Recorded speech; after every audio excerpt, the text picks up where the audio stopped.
ഈ വയനാട്ടിലേക്ക് ഈ വീടുകളുടെ വാഗ്ദാനം ചെയ്തിരുന്നല്ലോ KPCC ഒക്കെ, അതിലെന്തെങ്കിലും തീരുമാനങ്ങൾ വന്നിട്ടുണ്ടോ? തെരഞ്ഞെടുപ്പിലേക്കൊക്കെ പോകുമ്പോൾ സ്വാഭാവികമായിട്ട് ആ ചോദ്യം അല്ല. ആ കാര്യത്തിൽ ഞങ്ങളെ സംബന്ധിച്ചിടത്തോളം ഞങ്ങൾ അന്ന് പറഞ്ഞ വാചകങ്ങളിൽ രാഹുൽ ഗാന്ധി ഇവിടെ വന്ന് ആ ദിവസം 2 ദിവസക്കാലം പ്രിയങ്ക ഗാന്ധിയോടൊപ്പം വന്ന് സംസാരിച്ച് ചർച്ച ചെയ്ത് കോൺഗ്രസ് പാർട്ടി പ്രഖ്യാപിച്ച കാര്യങ്ങളുണ്ട്.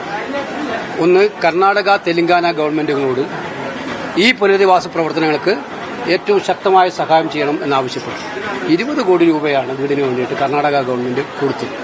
തെലങ്കാന ഗവൺമെന്റ് തയ്യാറായിരുന്നു, വേണ്ട കമ്മ്യൂണിക്കേഷൻ കൊടുത്തു.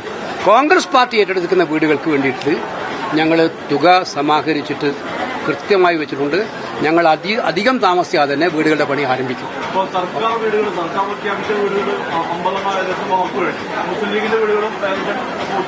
നല്ല കാര്യം. അത് സർക്കാരിന്റെ വീടിലെ 20 കോടി കർണാടക സർക്കാരിന്റെ കൂടിയാണെന്ന് പറയായിരുന്നു.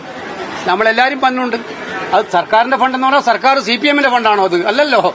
അത് കർണാടക ഗവൺമെന്റ് കൊടുത്ത, ഞങ്ങളെല്ലാം കൊടുത്ത, കേരളത്തിലെ ജനങ്ങൾ കൊടുത്ത ഫണ്ടാണ്. തീർച്ചയായിട്ടും അത് നന്നായി നടക്കട്ടെ.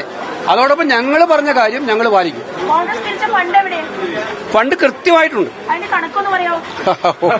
നിങ്ങളോട് പറയണം. ശരി, ഓക്കെ, താങ്ക് യു.